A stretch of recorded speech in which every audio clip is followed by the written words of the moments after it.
วังตายจอเข้ามาถึงพี่น้อง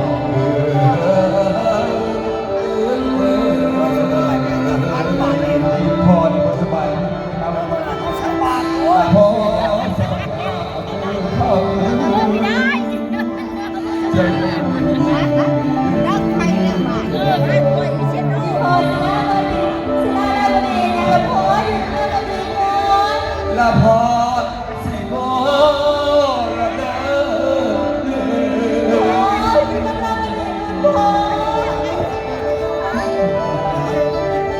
หมดแล้วพอสาย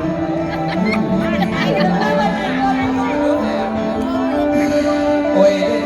ดอกหมดความหวังขอสั่งเราหมดคำบอกขอสั่งลาและสาธุเด้อคอยดออยู่ฟ้า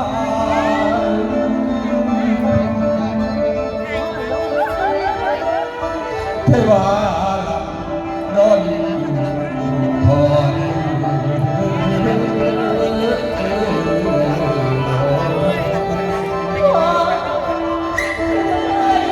ลาวดีกันอยู่ขาดอยากเจอยาได้ดีก็เร็วของบอกในใจเราเพื่อน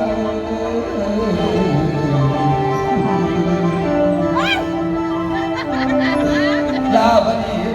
เอ้ยขอให้บุญต่อช่วยไปสู้เจ้าให้ลูกเพียงเอ้ย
ใจสวอยตาลา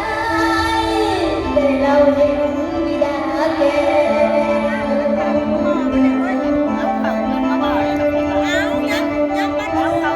ตายแล้วน้อ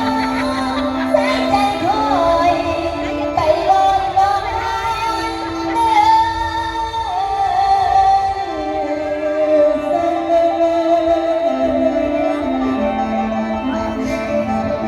โอ้ยเด้